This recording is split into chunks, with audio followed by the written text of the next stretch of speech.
TheWorldOfPoker.com, in association with Virgin Games, are proud to present the Nutstock TV.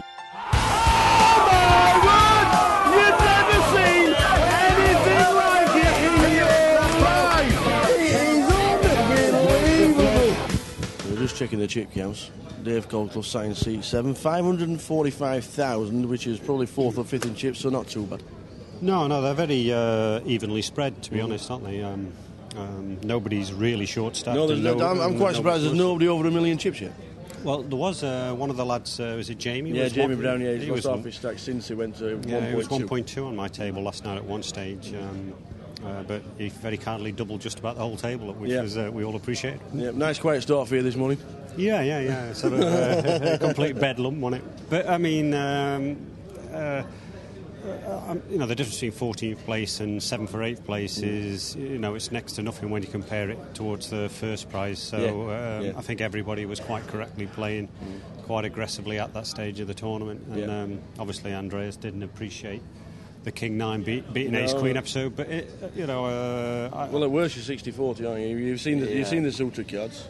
At the end of the day, if we're playing 5-6 handed and I'm going to pass King 9 suited to him, he's going to walk all over me. Yeah. I smooth called and, he's now raised, so I've shown him weakness. I mean, he could be raising with, 100 hands worse than that. And, of course, I put a major over-raise back into him, so hands worse than Ace-Queen, he can easily fold. So I generated quite a lot of fold equity there, but at the end of the day, I just had to resort to plan B, get lucky. Exactly right. We're now on the final table. 398 runners is fantastic for the GUKPT. You're talking about the prize structure. Is it still a little bit top-heavy, or is it now flattened out nice?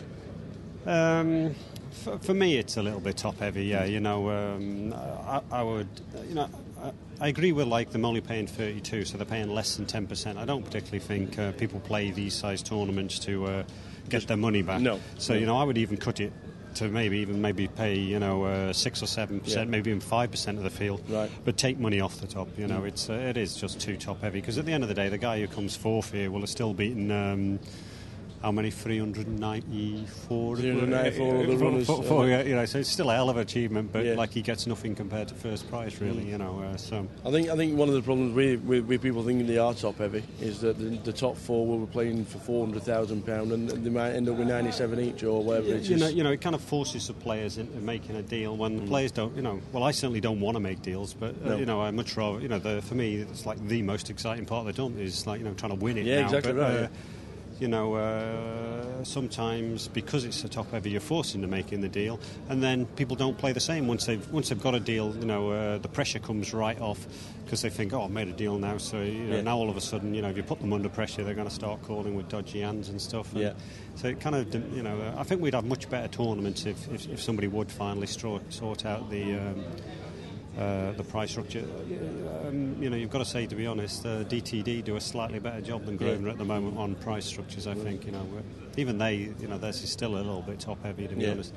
Can we be the second player to take down 2 titles? I've got to try and keep up with Fui, try and hang on to his coattails. But we'll see. Nice one, Dave. When are you going to making the final?